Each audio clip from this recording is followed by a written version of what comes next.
Netflix a encore perdu plus d'1 million d'abonnés et il va tout droit à la faillite. Mais avant de vous en parler, j'aimerais répondre à la question que Jonathan m'a posée dans les commentaires. Jonathan que toi, il me demande si c'est pas trop dur d'être célibataire.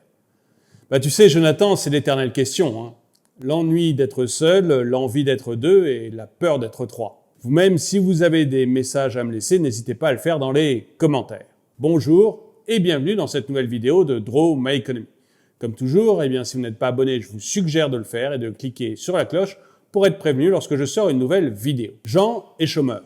J'en fous pas une, il passe son temps dans son canapé à regarder Netflix ou alors à son club des flemmards anonymes. Mais voilà, depuis quelque temps, il s'ennuie devant Netflix. Il voit que les émissions sont de moins en moins intéressantes et de plus en plus engagées. Bref, il commence à perdre son temps, ou même lui juge qu'il perd son temps, devant les séries Netflix. Et à son club, le LFA, les flemmards anonymes, il s'aperçoit qu'il y a de plus en plus de monde qui arrête son abonnement Netflix. Et ça, c'est quelque chose qui a commencé en début d'année. Sur le premier trimestre, Netflix a annoncé avoir perdu 700 000 abonnés, ce qui était la première fois depuis 10 ans. Alors, Netflix, ça reste énorme. Il y a 220 millions d'abonnés dans le monde, dont 10 millions en France. Mais après cette perte de 700 000 abonnés, qui avait déjà beaucoup alerté le marché, l'action avait plongé juste après, Netflix vient d'annoncer qu'il a perdu à nouveau 1 million d'abonnés. Et curieusement, il est plutôt content de lui. C'est-à-dire que le directeur de Netflix a annoncé à la fois qu'il n'avait perdu que finalement qu'1 million d'abonnés, après en avoir déjà perdu 700 000, mais qui était plutôt confiant pour l'avenir et qu'il pensait qu'il allait reprendre les devants. Bref, Jean commence à en avoir marre d'être chez Netflix et il pense à arrêter. Et je ne sais pas pour vous, mais moi, c'est aussi mon cas. En fait, moi, j'ai coupé mon abonnement Netflix il y a à peu près 1 mois. Pourquoi ? Parce que des séries très souvent décevantes, des films plutôt nuls, et puis un engagement qui commence à me saouler. Quand vous allez voir un film Netflix ou une série originale Netflix, 9 fois sur 10, le héros, c'est une femme, le méchant, c'est un homme blanc de plus de 50 ans, et puis dans le film, la plupart des causes LGBT sont soulignées grassement.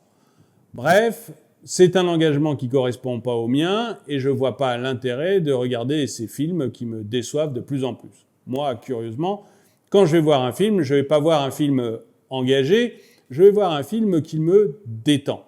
Tout ce que je demande à un film, c'est d'être distrayant et détendant, comme le dernier Top Gun Maverick.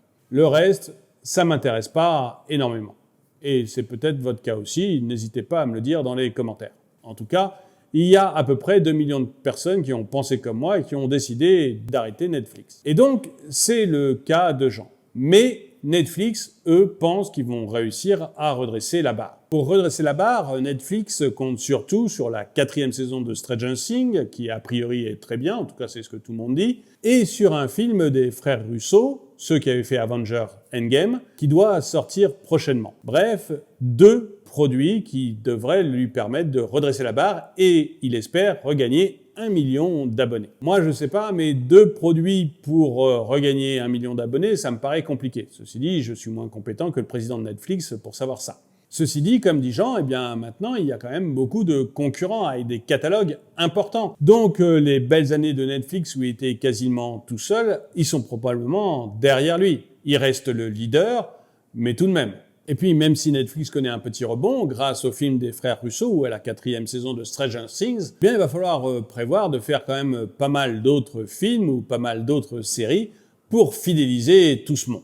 Bref, Jean, comme moi d'ailleurs, pensons que ça n'est pas gagné pour Netflix. Mais Netflix a une autre chose en préparation. André travaille au marketing chez Netflix. André des artistes, sa spécialité, c'est de voir comment il va réussir à vous vendre des choses. Et il s'est dit qu'il y avait peut-être 2 solutions. La première, c'est d'essayer de garder des gens comme Jean. Jean trouve qu'il commence à payer un peu cher pour voir Netflix. On pourrait peut-être lui proposer un abonnement un peu moins cher, mais avec de la publicité. C'est-à-dire que quand Jean regardera son film Netflix, celui-ci sera interrompu au début ou pendant le film avec une page de publicité un peu comme sur TF1 ou sur France 2. La deuxième solution qu'a trouvé André, eh bien, c'est de se dire que s'il n'avait pas plus de clients, il pourrait peut-être essayer de leur faire payer plus cher leur abonnement. Alors, André a déjà fait payer un peu plus cher les abonnements Netflix. Et d'ailleurs, moi, c'est ce qui m'a fait quitter Netflix. Et a priori, la solution n'a pas plu à beaucoup de monde parce que sur le 1,5 million de personnes qui ont quitté Netflix, il y a peut-être une bonne partie qui ont été, comme moi, poussées dehors par l'augmentation successive du prix. Mais la nouvelle solution d'André Desartistes est un peu plus maligne. En fait, André se dit que, bien avec le partage de connexion, il y a beaucoup de gens qui regardent Netflix sans payer. Moi, par exemple, je regardais Netflix et puis ma famille, mes enfants, qui n'habitent pas avec moi, regarder Netflix en partageant mon compte. Et là, André s'est dit qu'il y avait peut-être un peu d'argent à récupérer. L'idée, c'est de faire payer le partage de compte. Et André est assez content de cette solution. En fait, elle est déjà en test et il est plutôt favorable à pouvoir la développer. Et a priori, dès l'année prochaine, tous les partages de comptes seront payants. Et je vais vous dire ce que j'en pense. Moi, tout ce que je demande à Netflix, c'est de me distraire, c'est-à-dire de me proposer des films et des séries qui me plaisent, qui m'intéressent et qui me permettent de me relaxer.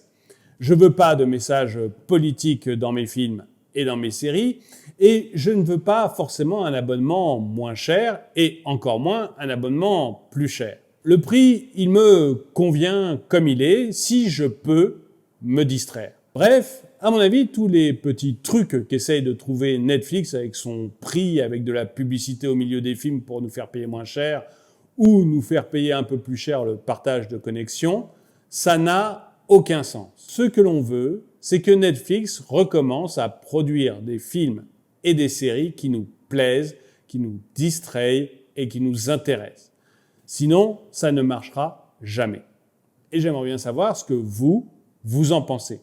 Est-ce que vous êtes d'accord avec moi pour dire que si Netflix veut s'en sortir, il faut qu'il programme des films et des séries qui soient intéressantes et distrayantes, ou est-ce que vous pensez que c'est en jouant sur les prix qu'il risque de récupérer des clients?